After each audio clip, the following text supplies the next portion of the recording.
I'm Gori Olusina Daniel, Managing Partner at AP3 Advisory. We're a specialist infrastructure finance consultancy working on a range of projects, and particularly with regards to the Green Economy Summit, projects that have an African origin, and working with partners working on catalytic infrastructure projects across the African continent.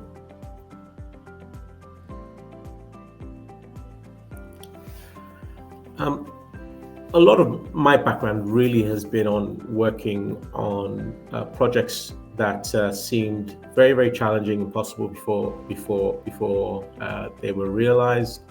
So whether this is mega rail projects, road projects, all of which have some sort of bent towards shifting travel behavior to more climate efficient projects, but also on technology projects like the Oyster card in London, which again has been instrumental in promoting the use of public transport, which is also linked to reducing the travel congestion through passenger cars in such an important city, and a lot of the sort of thinking around how we structured PFIs, public finance infrastructure projects in London. We've used in a range of projects across the continent, again, to support the idea of how to actually structure projects that make a real difference, and projects that can actually be delivered in such a way that they reduce the carbon footprint and deliver important and valuable infrastructure for citizens.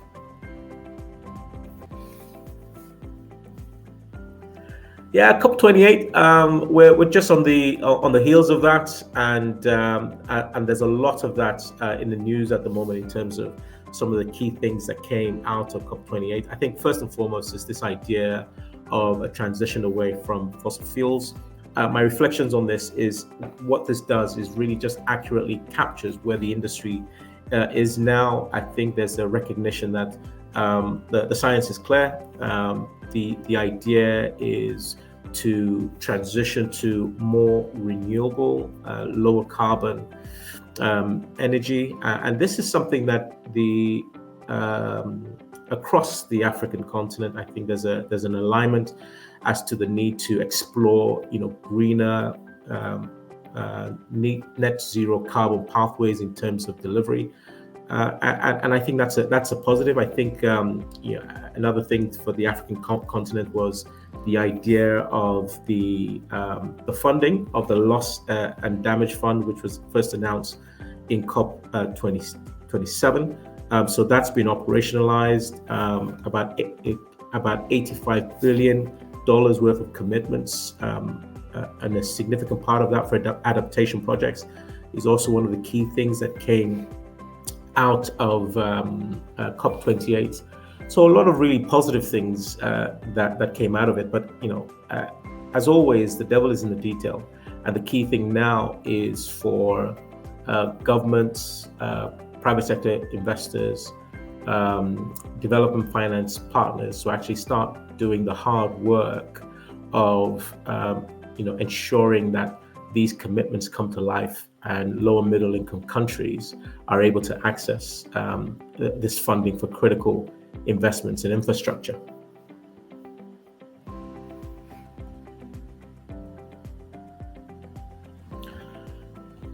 I think there's a recognition that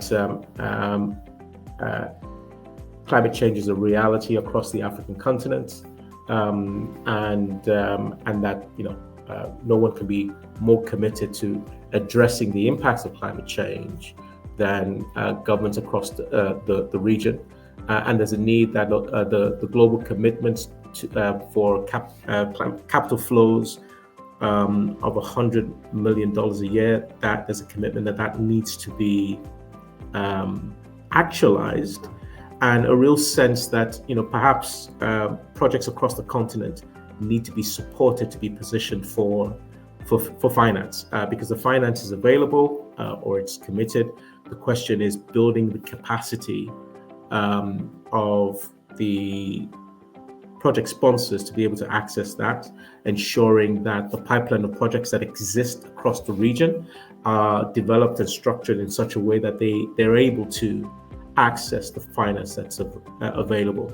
And that's part of what makes the Green Economy Summit, which we might come to in a moment, very, very important, because it's an opportunity to move away from just talking about what needs to be done to actually getting into the room, project sponsors, climate finance providers in general, and working through how to ensure that the projects that have been developed can access the funding that they need to be able to move through the development stages into implementation.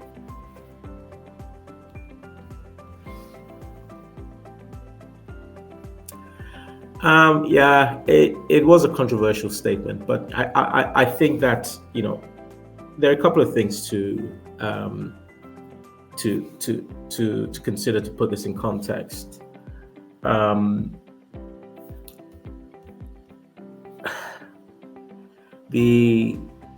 think it shouldn't be lost on us that UAE, as an oil-producing country, hosted COP28, and that is significant in and of itself. What is also significant is that for the first time in 30 years, the agreements coming out of the Conference of Parties had wording to signify a clear transition away from fossil fuels. And I think what makes that credible is essentially where it was hosted, and the fact that it was announced by the chief executive of the state oil company. Now, going to the actual comment itself, I think that, you know, a lot has been said about this, no least by the chair himself, who came and tried to manage the messaging of the no science. He's an engineer.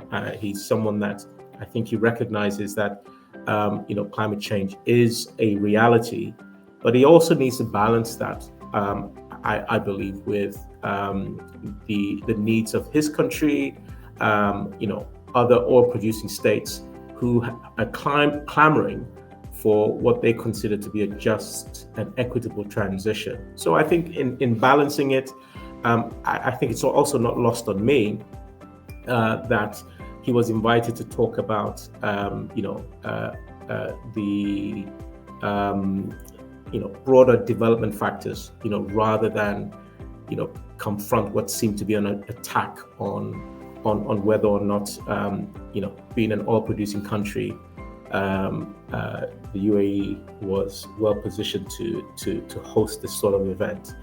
And I think that, you know, the outcome of COP28 is really where the focus should lie on. You know, whether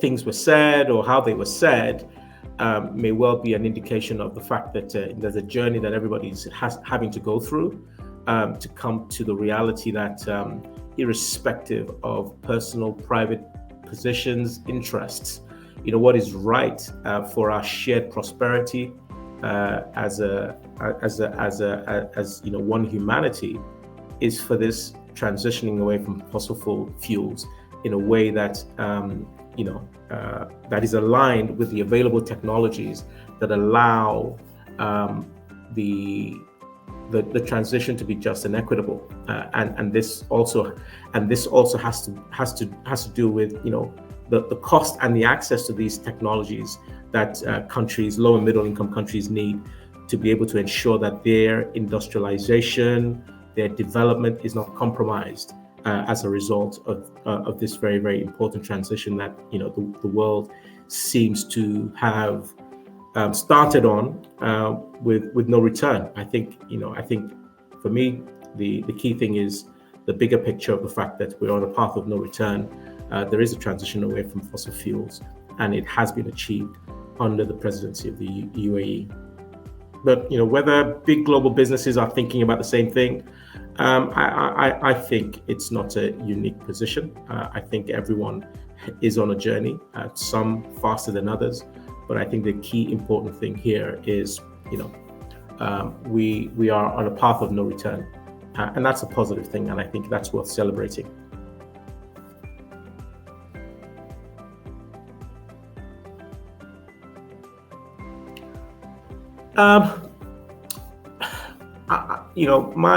I've been following COPs over the last 2 to 3 years, so I'm in talking about journeys.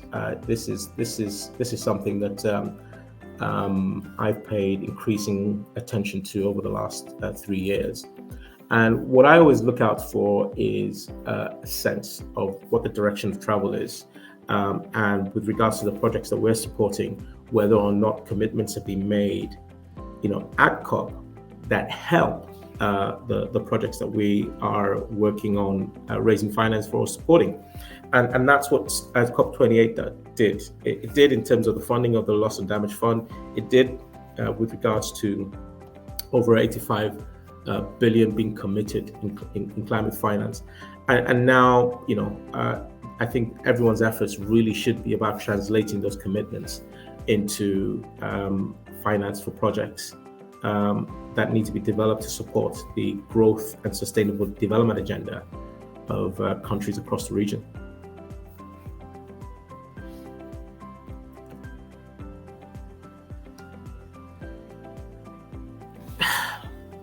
I was born in Africa, and Africa, as you say, always remains part of you. And it's always struck me why Africa, being blessed with the resources that it hasn't been able to actualize its potential. And there, over the last couple of years, even with the pandemic, even with the challenges that Africa is now emerging from, particularly with the energy transition and the fact that Africa remains hugely positioned to be a driver of that global energy transition, it's just highlighted the fact that with the right sort of partnerships, technology, security, trade, and investment, Africa has the potential to use this transition to fully realize its potential. And it's exciting to be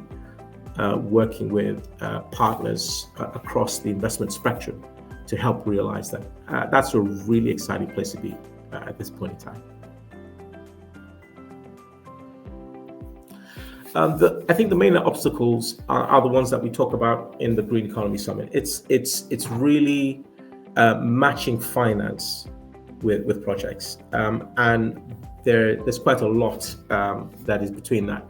We need to look at the institutional landscape in a number of countries that allow the private sector to thrive, that allows the security of contracts, that allows the dispute resolution, that allows for projects to be protected from political change and inconsistency. There is the hard work of looking at projects from a very strategic point of view. So you're not just looking at projects that start and end within an existing political cycle, but you're looking at projects that are aligned to national development plans, for instance. So support in terms of project preparation, identifying projects, structuring projects for finance. And I think I must mention on the supply side, DFIs, finance institutions, taking a more long-term view of projects across the continent. Take for instance, I was involved in a conversation this week about how catalytic railway infrastructure is across the region, but matching funding available, which is normally with tenures of 10 to 20 years, to projects where break even is more in the sort of 40, 50 years, is where part of the challenge lies. So there needs to be more patient capital that recognizes that the real transformation in the continent comes when particularly DFIs but also the governments and the private sector work together to bet on what it would take to actually transform every productive sector across the region. I think every sector you look at, I think it was Joseph Ma that said this, every sector that you look at has exciting opportunities. The transport sector, pick a country, whether it is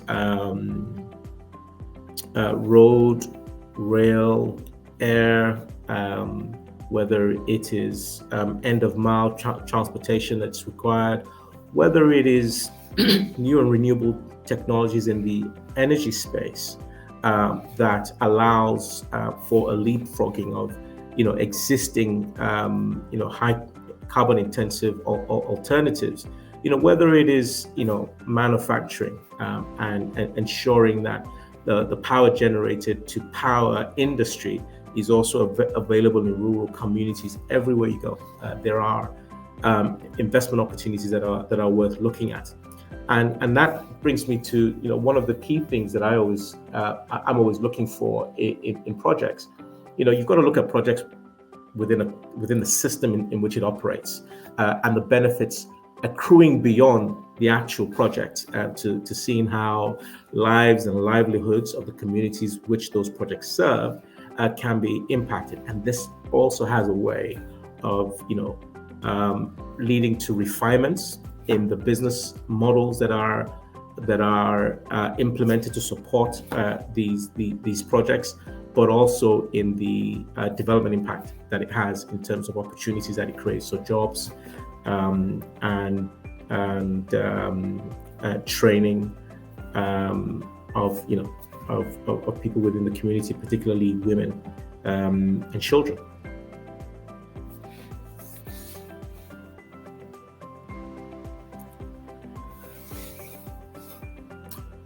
The Green Economy Summit couldn't have come at a better time. It's come at a time where there have been significant announcements and commitments from the global north around commitments to infrastructure projects across the region. It's been held in Cape Town, which I believe has been touted the Silicon Valley of Africa, and really a meeting place where conversations can be had about how to turn the promises made in COP28 into the flow of finance that was anticipated and is required to actually cause a number of these high potential projects to materialize. I'm certainly looking forward to it, really enjoying the conversations that we're having with a range of DFI partners around partnering with the program on this. Enjoying and excited about the projects across multiple sectors: agro, transport, energy, water that we're seeing. I'm really looking forward to conversations that translate to real and important investment in the sector.